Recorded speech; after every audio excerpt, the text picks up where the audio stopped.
Welcome to GeForce, loyal subscribers and new viewers. Gojirawars 03 here, and today I feel like we need to end 2020 on a positive note, right? I feel like that's something we can all agree on. So today, I'm not going to waste too much of your time. I'm just going to let you know that we're doing a top 10 list. Yes, we're doing a top 10 list, and this is going to be my top 10 favorite figures that I received this year. Now, let me clarify that that does not mean that this is figures that came out this year explicitly. Some of them are figures from this year, but not all of them are. This can basically just be any figure that I personally received this year, whether by gifts or whether I bought it myself. So, with that said, I'm not going to waste too much more time. Let's get straight into the list. This is Gojirawars 03's top 10 figures of 2020. So for number 10 on the list, I went with the Bandai Movie Monster Series King Ghidorah because, honestly, it beats out a lot of the other Bandai vinyls that I got this year, but it is still not one of the best figures I've gotten this year. The overall stature of this thing is ridiculously impressive. I mean, I can barely get this, I'm not even able to get this guy fully into frame because he's that dang huge and he takes up way too much space on my set. But, yeah, he's huge, like, he towers over a lot of my other figures and stuff like that. He's really big and menacing. The issue is that he comes with a lot of sort of things that they could have probably done a lot better. Like, he is literally a brick. He can't move at all. He has zero articulation, which was a real missed opportunity because, I mean, there are even seam lines on this guy that make it look like he could move at, like, the base of the heads, where the head meets the neck. Like, on all three, they could have given him, like, a tail swivel kind of similar to, like, the Bandai Movie Monster Series Heisei King Ghidorah. They could have even given him some, like, feet rotation, anything other than just making him a solid brick of plastic, which is basically what this is. Plus, the paint is not really as good as it could be. I know that there has been a Godzilla web store exclusive repaint of this figure that has much better looking paint, but that is not the one I own. I own the original release. I got him earlier this year, and while he is honestly a great figure to have standing on a shelf, that's pretty much all he's good for, is to stand there and look imposing. So for number 9, I went with the NECA GMK Godzilla. That's the Godzilla 2001, the standard release, because I don't own the Blueberry Atomic Blast version. I don't really have any need for that figure, honestly, because this one does good enough for me. It's closer to the bottom of this list only because it's not really movie accurate. I mean, the snarling expression that he kind of wears all the time, the sort of hunchback pose that he's in a lot more, it's not really accurate to the suit as much. He's got like a green hue to his skin, which the suit didn't have. So he's not really movie accurate, but he's still on this list because he looks downright terrifying, and he always stands out on my shelf because he's just really creepy looking, and those eyes stare into my soul even without pupils, and that face looks like it's gonna bite my face off at any given moment. So yeah, he looks terrifying. He's not suit accurate, but he still looks really super scary, which is why he's number 9 on the list. So for number 8 on the list, I went with the Bandai Movie Monster Series Gigan 2004 from Godzilla Final Wars. This is not actually the recent repaint release that's been up in a lot of places like Amazon and stuff recently. This is not the most recent version of this figure. This is actually the original paint scheme version of this figure from way back, which I got this guy off of Showcase Daikaiju simply because I didn't like the way that the new version of the figure looked. It didn't look like he had enough paint in all the right spots. So I went and found this guy for a pretty decent price, and I tracked him down, and he is awesome. I'm really glad I went with the older version of the figure because the paint just makes him look absolutely gorgeous. I mean, those sails, oy, and then the tail, Like, everything's painted nice and silver, and he's got the deep metallic blues all over him. He has such a nice, like, color contrast. I actually prefer the Millennium Gigan design over the Showa one. So this is generally my de facto Gigan figure for displays and stuff like that. He just looks super cool, super menacing. And I say the absolute best feature of this guy is the fact that he has a movie-accurate gimmick. You can pop his head off so he can explode just like he did in the movie. Isn't that a treat? Yeah, so that puts Gigan at number 8. So for number 7, I went with the NECA 1954 Godzilla from the original film. And this is specifically the reissue version with the fancy new box with the poster on the front. Which, I love the new boxes, they're always so cool. But, yeah, so the reissue has both some advantages and some disadvantages over the original release. Notably, the original release had much better eyes. This one's eyes are kind of... Well, he's basically cross-eyed, essentially. His eyes are both looking towards his nose, basically. They're pointed both in the middle. But, the original release, had his eyes pointing in different directions, kind of looking out to both sides, which is more accurate to the film, the way he looked. But honestly, for me, I don't really care. It's a problem for some people that I've talked to, but not for me. For me, as long as his eyes aren't looking straight, they're doing something right. So, I mean, as long as he's not looking normal, I'd say it's fine. But aside from the eyes, and I'd say maybe the little stumpy bendy wire tail that they still didn't get rid of, those are basically his only 2 real flaws. Basically everything else is, like, spot on. He has the more matte finish, while the original had more of the smooth, glossy kind of paint. This guy has the more dark kind of paint, which really helps highlight all of his detail and makes him look a lot scalier and bumpier and more rigid, I don't know. Makes him look a lot more realistic, basically. He has a lot more of a sort of presence to him that makes him look a lot more screen accurate. Plus, the reissue has the advantage of coming with an atomic breath accessory, which, granted, it's technically just a reuse from the NECA 62 Godzilla, but I mean, like, come on. That looks so cool. That looks so cool. He's just spewing hot flames all over Tokyo and just bathing it in radiation poisoning. You know, for kids. But, yeah, this figure, with the exception of the eyes and tail, is basically the perfect figure representation of Godzilla 1954. And at, I will say, a significantly lower price than the Monster Arts figure, which neither edition of that figure came with a beam or a fancy-looking box. So, there's that.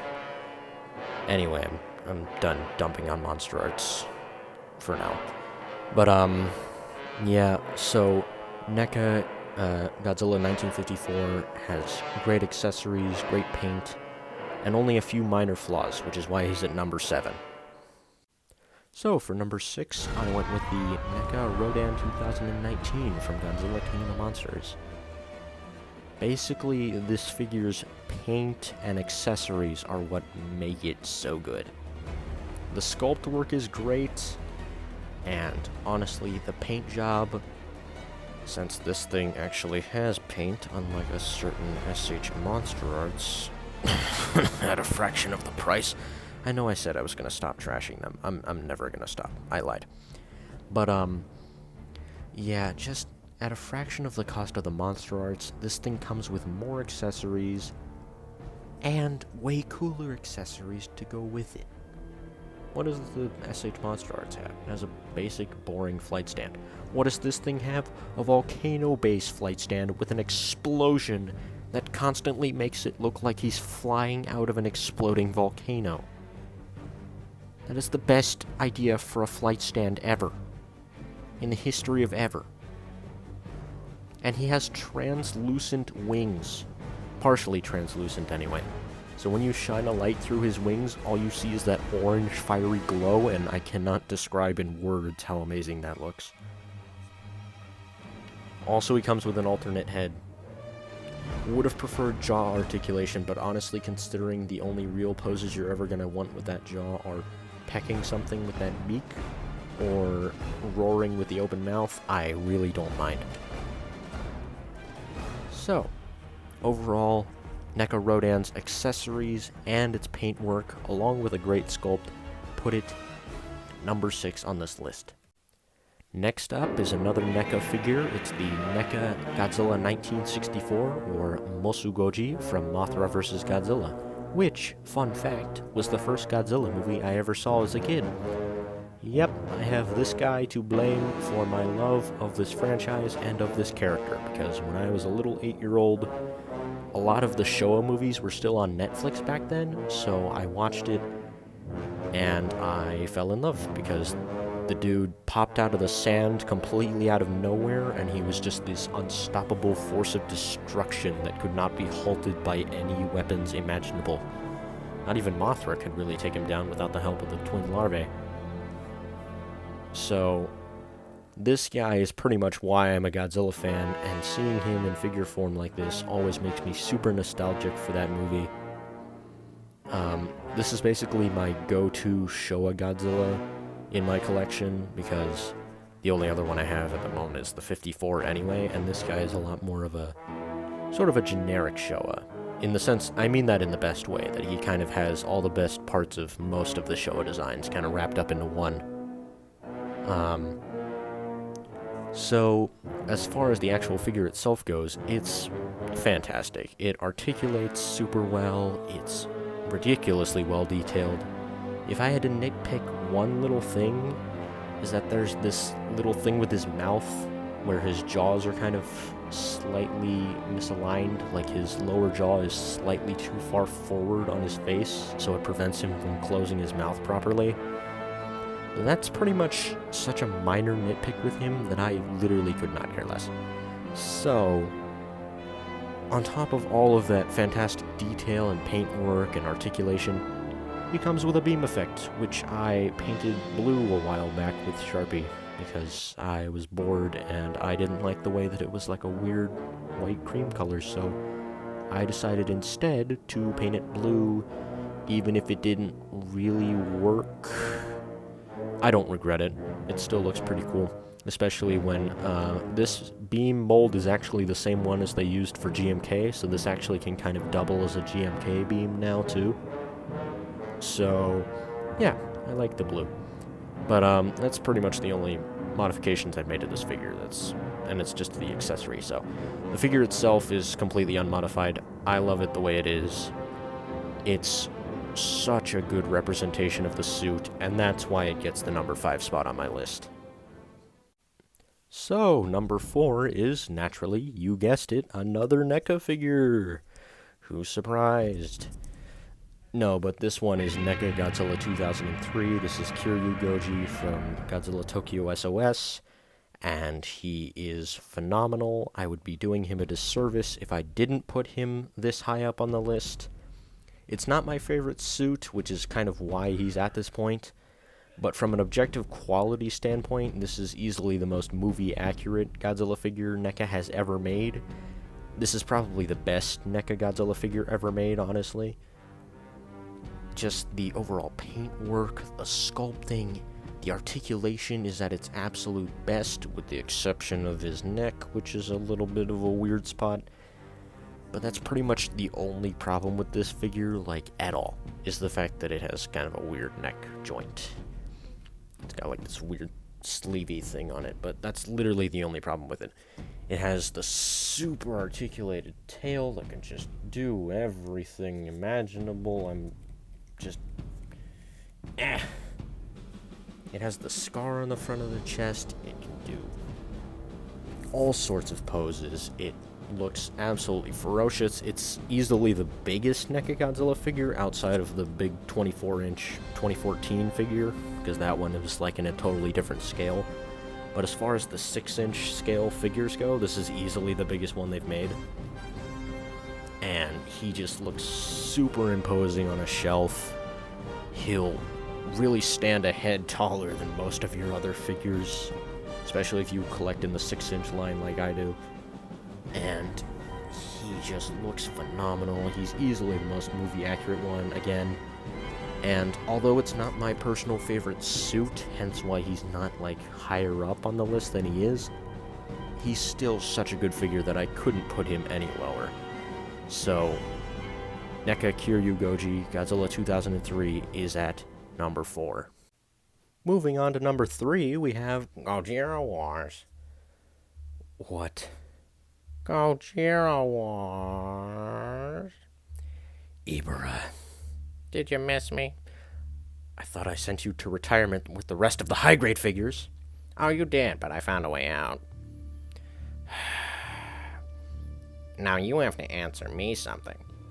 What do you want, Ibara? What is that? That's not a Godzilla figure, Gojirawars.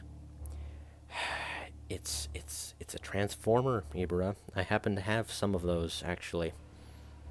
Oh, you hear that, people? He's not doing Godzilla stuff anymore. You should dislike this video and unsubscribe, because clearly he does not care about his subscribers. Shut up. My tail. You broke my tail. Go back to retirement, Ibra. Make me. I'm so sick of this dead joke. Anyway, before I was so very rudely interrupted, I was going to say that this is my number 3 pick. This is Transformers Studio Series 13, Revenge of the Fallen, Megatron. I do voice acting, by the way, in case that wasn't apparent. Feel free to contact me through my Gmail or via YouTube. So anyway, this is Studio Series 13, Revenge of the Fallen Megatron. And this is a figure I've been trying to track down now for over 2 years. Because basically, I grew up in the nostalgia glory days of the Revenge of the Fallen toy line, back when that movie was first coming out. And back when I was a kid, I owned so many of the Revenge of the Fallen toys. I still have my old Jolt and my old Supreme Class Devastator, which is one of the prides and joys of my collection. So yeah, I also owned, at the time, the Leader Class Megatron, which in hindsight was not a very great figure, but for the time, it was a lot of fun to have. So, I'm not sure what ended up happening to it, but at some point I got rid of it or lost it or something like that. So now, this feels almost therapeutic to have it back, essentially. To have a Megatron from that movie back. That isn't a certain other one. Yeah, funny story. So in early 2018, before this guy had been announced, I wanted to fill the Megatron-shaped hole in my collection. So I went out and got this thing used off eBay. This is the old 2009 Revenge of the Fallen Voyager Megatron. Not the Leader, this is the far inferior Voyager class figure. This thing kind of sucks. Yeah, there was a reason I kept trying to track down the Studio Series one as soon as it got announced. Because basically, as soon as I got this one, Hasbro announced this one. So that was a facepalm moment. So I spent a little over 2 years trying to track down the Studio Series one, only to recently receive it in a Christmas present. So that was the best thing to happen this year, probably. Because this one was just, it has loose, rinky-dink joints. It's got all kinds of weird crap going on. There was like a missile launcher in this hand, and I lost the missile years ago or whatever. Or whoever owned it before me lost the missile. I bought this thing used. It's got weird spring-loaded sword gimmick crap and weird turning gears and stuff. I hated it. So basically, I needed a replacement. So this was it. This is basically the definitive 6-inch scale Voyager class Revenge of the Fallen Megatron, and he's such a good improvement. He has the flip-out cannon arm sword instead of a weird spring-loaded gimmick thing like the original 2009 Voyager had. He has great detail. I'd say the only real flaw with him is that he's not painted like totally silver. He's in more of like a light gray kind of molded plastic with a few silver accents here and there, which are nice, along with the copper. They really help him stand out a lot, like, color-wise. But, you know, it would have been nice to have him kind of painted all silver or gunmetal or whatever, like the 2007 Studio Series Voyager that they just recently released, I think, earlier this year, I want to say. So, yeah, it would have been nice to have him be more silver, but that's pretty much the only complaint I have with this guy. His alternate mode, the tank-looking thing, is awesome. I love having the face stick out of the front of the tank. That's, like, one of my favorite things about that alt mode. It's like, he's not gonna disguise himself. He's not. He doesn't care. He's gonna look you dead in the eyes as he shoots you in the face. So, I love the alt mode. I love everything about his robot mode detail. I love the sword, arm, gun thing. This is my favorite design for Megatron, by the way, like, in anything ever, because of all that nostalgia I have for Revenge of the Fallen. So having this guy be, like, the pinnacle of my Revenge of the Fallen Megatron obsession, this is like the white whale of my figure hunts for Transformers. So finally being able to have it is, like, such a good experience. I've been rambling on long enough. Basically, this figure is amazing. That's why it's in number 3. And we're gonna move on. This is Studio Series 13, Revenge of the Fallen Megatron, at number 3. So at the number 2 spot, you all probably guessed it from my most recent video before this, it is the NECA King Kong, which I suppose you could kind of call a King Kong 1933, but I wouldn't really consider it that. So, honestly, this figure looks incredible. It has great sculpting on all of the different parts, no matter which accessories you have swapped in. As for the accessories, it comes with a pair of open hands to kind of grasp stuff with, or, I don't know, slap someone in the face. So he comes with open hands, too, so that he can swap it with the 2 fists. And then, not only does he have this great kind of Kong Skull Island looking snarling roar expression, he also has this alternate head, which gives you a classic 1933 goofy looking stop motion head. The only major downside to that is that neither of these head sculpts have an alternate closed mouth face, but that's pretty much the only major issue with this thing. It's huge, so you basically have to crouch it down in order for it to look half decent sized compared to most of the NECA Godzillas, because it's too dang tall. I mean, you have the alternate faces, which pretty much allows you to swap this thing back and forth if you want between a modern style King Kong from like the 2005 movie or the Monsterverse movies, or you can do a classic King Kong, like the 1933 or the Showa films, the Godzilla crossover films or the Toho films. I mean, you have so many different, like, options for how to film and display this guy. Like, the possibilities are just too many to count. So, the articulation's great, the sculpting is great, the accessories are great, the paint is phenomenal. Just get this thing. It's still on store shelves, as far as I'm aware. You can probably pick this thing up at a Target if you can find him. Just get it. This thing is amazing. It's just good on all counts, and that's why it's sitting at number 2. But Gojirawars, some of you and Ibra may wonder, how can you possibly get a figure that tops the NECA King Kong? I mean, that figure's basically perfect. How do you possibly get a figure that can top... Oh, that's how. Yeah, this is the NECA 1989 Godzilla. This is the NECA Bio Goji. And in case I haven't made it perfectly clear on this channel yet, this is my favorite Godzilla design of all time, ever. In the history of ever. I love Bio Goji. Specifically, I love the 1991 suit a little bit more than the 89 one, just because it has more of a sturdier, kind of strong-looking build. and I like the eyes on the 91 suit better. But this is basically the same thing, so honestly, I don't really care. This thing looks phenomenal. It poses absolutely flawlessly. It just looks so good. They got the pose dead on. He can do the little, like... He has the little Heisei arm thing where he just holds them close to his sides. I love it. He has this tail that's super long and can pose all over the place, and it's so good. And as a Heisei fanboy, I had to put him up at the top, because this is easily my favorite Godzilla design, and seeing him be done justice in this form by NECA was one of the greatest triumphs of this entire line, I think. And if this is going to be one of NECA's last Godzilla figures ever, what a way to go out, as far as I'm concerned, because this thing is phenomenal. And that, my dear subscribers, is why I put Godzilla 1989 from NECA at number 1 on my top 10 figures of 2020 list.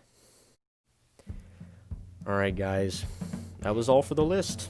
I thank you guys so much for watching, and I will see you guys in 2021. Here's hoping it's better than this year. Gojirawars 03, away!